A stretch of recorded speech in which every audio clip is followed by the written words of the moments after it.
কানপুরে শুরু হওয়া বাংলাদেশ বনাম ভারত সিরিজের দ্বিতীয় টেস্টকে ঘিরে নিরাপত্তা ইস্যুতে উদ্বেগ ছিল আগে থেকেই। বাংলাদেশি ক্রিকেটারদের নিরাপত্তা নিশ্চিতে ব্যাপক তৎপরতা দেখা গেছে ভারতীয় প্রশাসনের। তবে শুক্রবার আজ ২৭ সেপ্টেম্বর টেস্টের প্রথম দিন চলাকালে বাংলাদেশের এক সমর্থককে মারধর করেছে ভারতীয় সমর্থকরা। জানা গেছে ওই সমর্থকের নাম টাইগার রবি। ম্যাচের শুরু থেকেই অকথ্য ভাষায় গালাগালি করেন ভারতীয় সমর্থকরা। পরিস্থিতি বুঝতে পেরে গ্যালারির এক কোণে সরে যান রবি। এত চেষ্টা করেও রক্ষা হলো না। প্রথম সেশনের খেলা শেষে রবি যখন গ্যালারির একটু নিচের দিকে নামেন তখন তাকে মারধর করেন ভারতীয় কিছু সমর্থক। ভারতীয়দের কিল ঘুষিতে রবি এতটাই আহত হন যে ওই স্থানেই মূর্ছা যান। কিছুক্ষণ পর স্থানীয় পুলিশ ঘটনাস্থলে হাজির হয়। তারা রবিকে মাঠেই প্রাথমিক চিকিৎসা দেওয়ার চেষ্টা করেন। এরপর সেখান থেকে তাকে একটি গাড়িতে করে হাসপাতালে নিয়ে যান বলে জানা গেছে।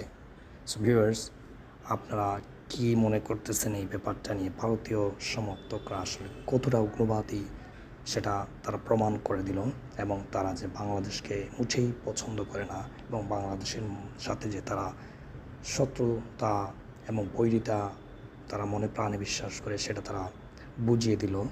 আমরা এই ভারতীয় ক্রিকেটকে আইসিসির কাছে রিকোয়েস্ট করব যাতে আইসিসি তাদেরকে ব্যান্ড করে, কারণ এই ধরনের সমর্থক যাদের রয়েছে তারা ক্রিকেট খেলার যোগ্যতা কখনো রাখতে পারে না। ক্রিকেট হচ্ছে শান্তির খেলা। এই খেলায় কখনো এই ধরনের সংঘর্ষ কাম্য নয়। ভারতীয়রা সভ্য জাতি নয়, কখনোই সভ্য হয়ে উঠতে পারে নাই, এবং সভ্যতা কি তাদের মধ্যে হয়তো জানা নেই। সুতরাং আমরা ধিক্কার জানাই এ ধরনের একটি দলকে, বিশেষ করে ভারতীয় সমর্থক যারা আছে তাদেরকে, যারা এই ধরনের কার্যকলাপে নিয়োজিত ছিল। সো ভিউয়ার্স, আপনাদের মতামত অবশ্যই জানাবেন কমেন্ট সেকশনে। সবাই ভালো থাকবেন। ভিডিওটি ভালো লাগলে অবশ্যই শেয়ার করবেন। আসসালামু আলাইকুম।